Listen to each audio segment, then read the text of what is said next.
But Asif তো মনে করতে পেরেছে ঘটনাগুলো, মনে করে এতগুলা জিনিস এতগুলা চরিত্রকে মনে রাখা এবং ঘটনা মানে একটা ঘটনা বলার তো অনেক স্টাইল আছে, একটা হচ্ছে গল্পের মতো বলা আর একটা হচ্ছে জাস্ট বর্ণনা দেওয়া। এই বইটার মধ্যে গল্প আছে, এটা ভালো লেগেছে। বইটার মধ্যে সাহসের বর্ণনা আছে। এই যে আসিফ যখন আপনার একটা হলে ছাত্রদেরকে বের করে নিয়ে আসতে গেল, তাকে ঘুষি মারলো, ঘুষি মানে মাটিতে ফেলে দিল, তারপর মারলো, মারার পরও তারা কাজটা করে যাচ্ছে। বা একটা হলে যখন পিছন থেকে ছাত্রলীগ, সামনের থেকে পুলিশ, সেখানেও লড়াই চালিয়ে যাওয়ার যে প্রত্যয়, এগুলি খুব অভিভূত করার মতো। তারপর কষ্টের বর্ণনা আছে, একটা বর্ণনা আছে আপনার দেখবেন গুলশানাকে যে পৌঁছায়, যত জায়গায় যায় প্রত্যেক জায়গায় শুনে রাস্তার মধ্যে সরকারি দলের লোকজন বা পুলিশ আছে, বারবার রাস্তা চেঞ্জ করে যাচ্ছে অভুক্ত অবস্থায়।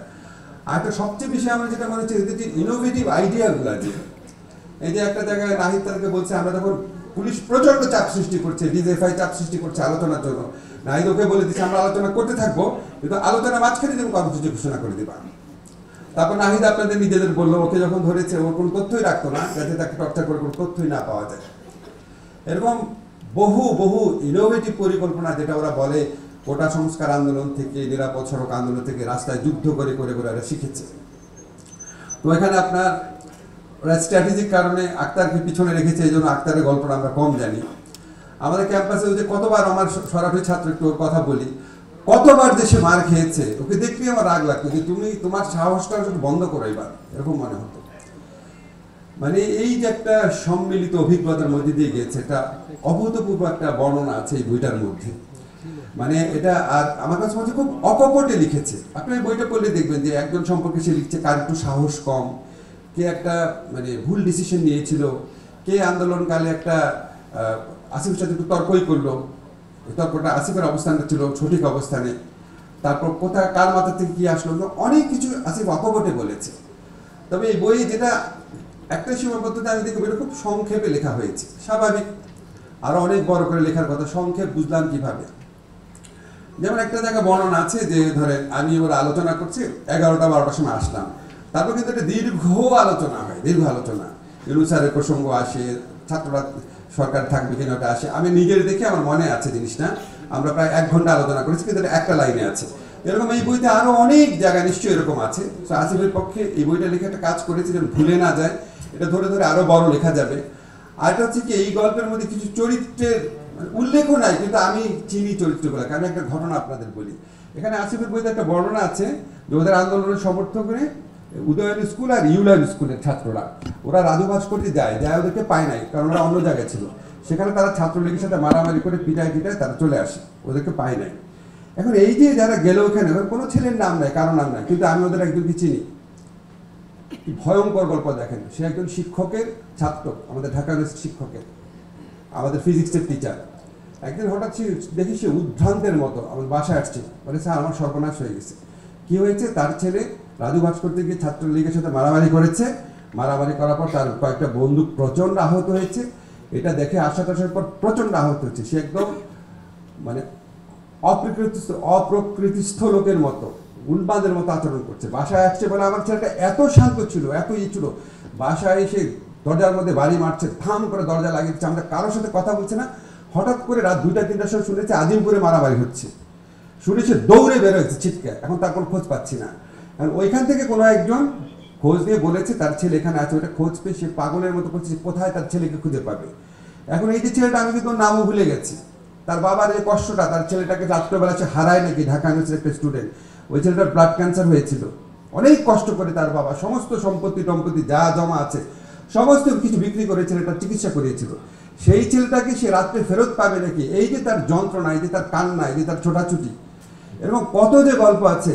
আমার মনে আছে একবার ইউনুস স্যারের বাসার কাছে আহত ছাত্ররা ঘেরাও করেছিল, গভীর রাতে আমি আসিফ নাহিদ আমরা যে গিয়েছিলাম ওই দিন, আরও আগে আরেকদিন ছিল, ঘেরাও করেছে যখন রাত্রেবেলা আমি ছুটে গেলাম, যাওয়ার পর ওখানে আহত ছেলেদের সাথে কথা বলছিল, তখন একটা ছেলে একটা গল্প বললো, স্যারের সামনেও বললো ঘটনাটা, অদ্ভুত একটা গল্প। বলে তারা একটা জায়গায় যখন ফাইট করছিল, ফাইট করার পর তারা একটা দেয়ালের বা গাছের আড়াল থেকে বের হয়ে আসতো, বের হয়ে আসলে পুলিশ তাদেরকে গুলি করতো, গুলি করার সাথে সাথে আবার তারা আড়ালে চলে যেত। আমরা কেন করতাম? বলে এই জন্য করতাম যেন পুলিশের গুলি শেষ হয়ে যায়। যখন আমরা দেখতাম আড়াল থেকে বের হইলে পুলিশের গুলি করে না, তখন আমরা আগাতাম। তা আমি বললাম এইভাবে যদি বের হতো তোমাদেরকে মারা যেত না? বলে হ্যাঁ স্যার মারা যেত, আমার সাথে তো 3-4 জন মারা গেছে। আমি আজ চিন্তা করতে পারি না, আমার মনে আছে আমি যখন বিচিত্রা চাকরি করতাম, আমি মুক্তিযুদ্ধের গল্প শুনতাম, আমার কাছে অবিশ্বাস্য মনে হতো যে মানুষের সাহসী হয় কিভাবে। তো আমি ওই ছেলেটার গল্প, ওখানে আরো অনেকগুলা গল্প ছিল, প্রত্যেকটা গল্প এরকম অবিশ্বাস্য গল্প। তো নাহিদ একটা জিনিস বলেছে যে এই মানে জুলাই আমাদের প্রত্যেকের গল্প। আমি আপনাদের কাছে প্রসঙ্গ করে আমি রিকোয়েস্ট করে রাখি, আমাদের যে ছেলেগুলো আহত হয়েছে তারা অনেকে ফাইট করে আহত হয়েছে। আপনি একটু তাদের গল্পের একটা বই করেন সাজ্জাদ ভাই, একদম মানে জুলাই শুধু ট্র্যাজেডির গল্প না, জুলাই বিজয় আর সাহসেরও গল্প। এই গল্পগুলো আমাদের সবার জানা থাকুক। তো আমার কাছে যেটা মনে হচ্ছে, নাহিদ বলছিল যে আমরা প্রত্যেকেরই একটা করে গল্প আছে, প্রত্যেকেরই একটা গল্প আছে, অনেক ডিটেইল গল্প আছে। তা আমরা সবসময় নাহিদকে ভালোবাসি, আসিফকে ভালোবাসি, মাহফুজকে ভালোবাসি, রিফাতকে ভালোবাসি। আমি একটা জিনিস আমার সবসময় মনে হয় কি, এরকম নাহিদ, আসিফ, রিফাত আরো অনেক আছে। তাদের কেউ মরে গেছে, তাদের কেউ আহত হয়ে গেছে, তাদের কেউ কষ্ট নিয়ে বুকে কষ্ট নিয়ে বেঁচে আছে।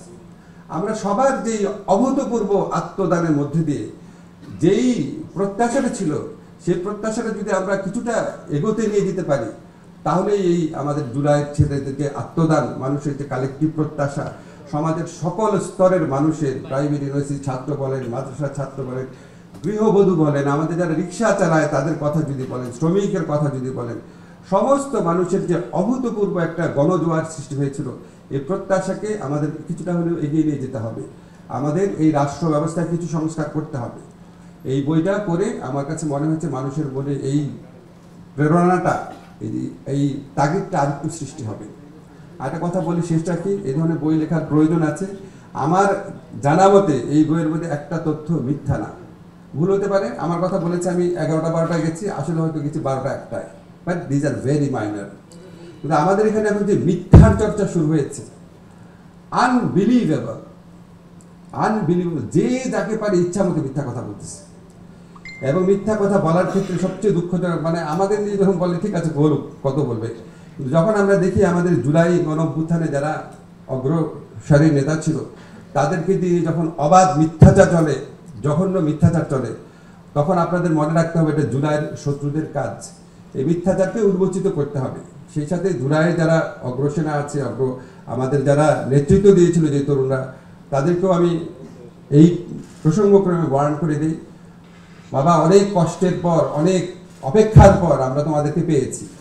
তোমরা একটা নতুন রাষ্ট্রের স্বপ্ন, সুযোগ আমাদের সামনে হাজির করেছো। ইনফ্যাক্ট 90 সালেও এরকম অবস্থা সৃষ্টি হয়নি, 71-এর পর প্রথমবারের মতো। এরকম সুযোগ 50 বছর পর আসছে, আবার হয়তো 50 বছর পর আসবে।